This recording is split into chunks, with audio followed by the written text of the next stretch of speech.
Well, one of the things here in America, and I know it's big. I just went to Norway last year to Bergen, and black metal and symphonic black metal is really, especially in the States, it's getting a big push, a big scene.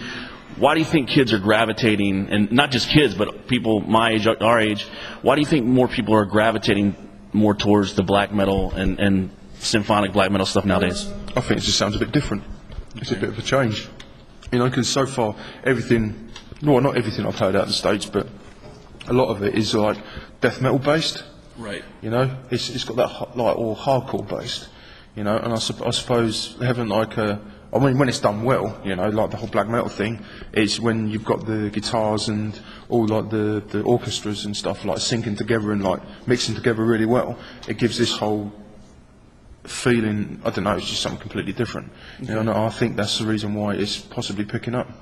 Okay. I'm going to change gears here just for 1 second because I always ask this to every band I talk to. Does God have a place in heavy metal? If you're called Striper, yeah. You went to Striper. I can't even believe you remember them, man. You remember them, huh? Yeah, I remember watching their videos. That's many moons ago. Yeah, that was like 85, 86 or something. Yep. So that's how you see it. Metal's more the darker side instead of. Of course it is, yeah. I mean, look at, like I said, Striper, for argument's sake. How gay was that? It's like, and they're wandering around in there like they're black and yellow striped. The bumblebees, yeah. You know what, man? I'm gonna admit this to you, okay? All right. I got caught up in that at one time, man. Yeah. So, but hey, I'm out of that now, man. I'm out of it. Okay. It was a phase, man. It was a phase. All right. Yeah, I remember watching them on TV once when we had we used to have this. ECT or something it was called. I can't remember what it was called. But I remember watching a Striper video on there. I got a Kerrang video as well.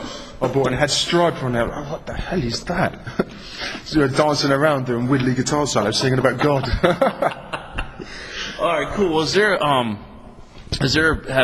ever been a direction that you guys have wanted to go musically, but you didn't think that you could do it in Cradle of Filth? Like, have you and Danny or the rest of the guys sat down together and said, "Hey, let's kind of try this, but maybe not because our fans might reject it"? To be honest, when stuff's written, or when we're going through like writing period, well, actually, I can only speak for myself on this one, but it's like when I concentrate on something, I write what I feel like at that particular point in time.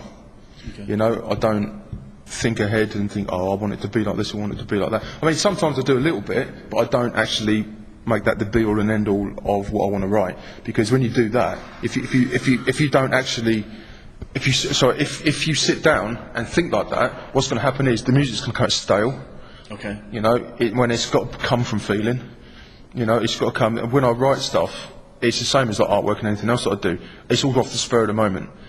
It's none of it's planned. I don't know what it's going to sound like at the end of it. I don't know what it's going to look like at the end of it. I just make it up as I go along.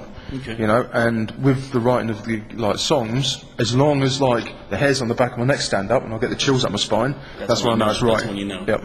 Okay. Well, on this tour right now, how many countries and you going to take this into next year? How many places are you going to destroy this year on this tour, man? Actually, I've got another album to write at the end of this year, so. Oh, really? Okay. That's what I've started now. Okay. We're doing, as I said, we've got today, tomorrow, and the next day, and then we're home over here. And then when we go back, we've got 3 weeks in Europe, and then we come back to go back to England for a couple of weeks, and then we're off into Australia for 2 weeks. And then we come back, and then we've got like all summer festivals in Europe to do.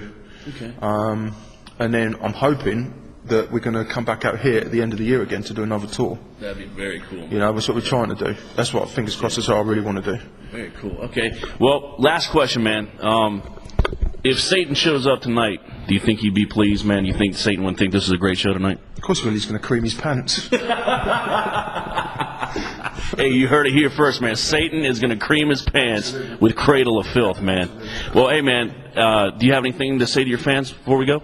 Yeah, thanks for the support. If it wasn't for you guys, we really wouldn't be here, and we're just going to do our best to keep everybody happy. So thank you very much. Very cool, man. All right, guys, we're out of here. Paul, thank you so much, man. Appreciate it. We're good.